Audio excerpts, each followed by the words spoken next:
గురుభ్యో నమః. అందరికీ నమస్కారం అండి. ఈరోజు కార్తీక పురాణం నుండి 24వ అధ్యాయం పారాయణం చేసుకుందాము. ఈ అధ్యాయంలో అంబరీషుని ద్వాదశి వ్రతం గురించి తెలుసుకోవచ్చు. అత్రి మహాముని మరల అగస్త్యునితో, ఓ కుంభ సంభవ, కార్తీక వ్రత ప్రభావము ఎంత విచారించినను ఎంత వినినను తనివి తీరదు. నాకు తెలిసినంత వరకు వివరింతును, ఆలకింపుము. గంగా గోదావరి మొదలగు నదులలో స్నానం చేసినందువలనను సూర్యచంద్రగ్రహణ సమయములందు స్నానాదులను ఆచరించినను ఎంత ఫలము కలుగునో శ్రీమన్నారాయణుని నిజతత్వమును తెలిపెడి కార్తీక వ్రతమందు శుద్ధ ద్వాదశి నాడు భక్తి శ్రద్ధలతో దాన ధర్మములు చేయు వారికి అంతా ఫలమే కలుగును. ఆ ద్వాదశి నాడు చేసిన సత్కార్య ఫలము ఇతర దినములలో చేసిన ఫలము కంటే 1000 రెట్లు అధికముగా కలదు. ఆ ద్వాదశి వ్రతము చేయు విధానమెట్లో చెప్పెదను వినుము.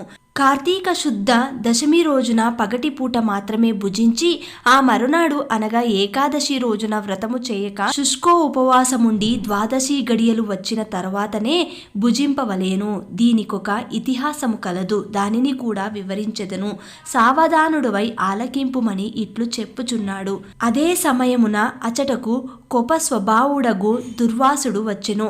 అంబరీషుడు ఆ మునిని గౌరవించి ద్వాదశి గడియలలో పారాయణము చేయవలెను గాన తొందరగా స్నానమునకై రమ్మని కోరెను. దుర్వాసురుడు అందులకు అంగీకరించి సమీపమున గల నదికి స్నానమునకై వెడలెను.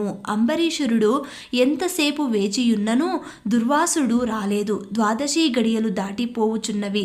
అందుచేత అంబరీషుడు తనలో తానిట్లు అనుకొనెను, ఇంటికొచ్చిన దుర్వాసుని భోజనమునకు రమ్మంటిని.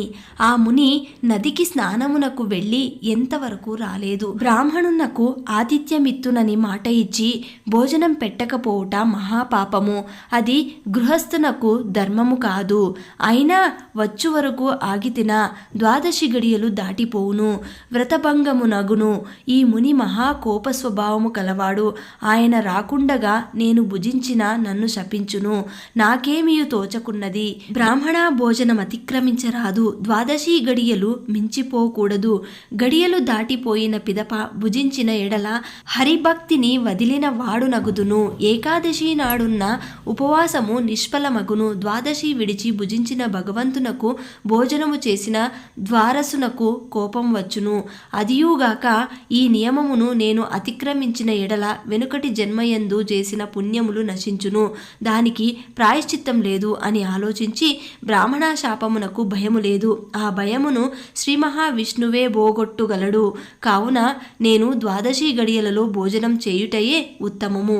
అయినను పెద్దలతో ఆలోచించుట మంచిదని సర్వజ్ఞులైన కొందరు పండితులను రప్పించి వారితో ఇట్లు చెప్పెను. ఓ పండిత శ్రేష్ఠులారా, నిన్నటి దినమున ఏకాదశి అగుటం చేసి నేను కటిక ఉపవాసముంటిని.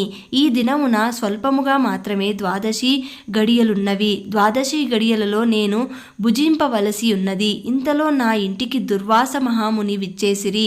ఆ మహామునిని నేను భోజనమునకు ఆహ్వానించి తిని అందులకాయన అంగీకరించి నదికి స్నానార్థమై వెళ్ళి ఇంటి వరకు రాకుండెను. ఇప్పుడు ద్వాదశి గడియలు దాటిపోవుచున్నవి.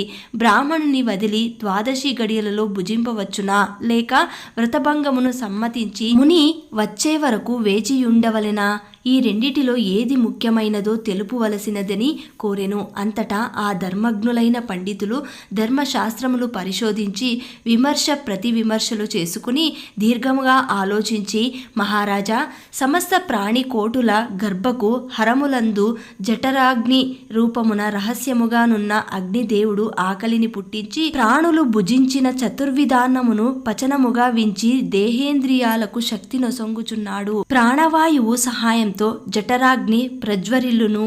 అది చెలరేగిన క్షుధాబ్ది దప్పిక కలుగును. ఆ తపము చల్లార్చవలెనన్న అన్నము నీరు పుచ్చుకొని శాంతపరచవలెను. శరీరమునకు శక్తి కలుగు చేయువాడు అగ్నిదేవుడు. దేవతలందరికంటే అధికుడై దేవపూజ్యుడయ్యాడు.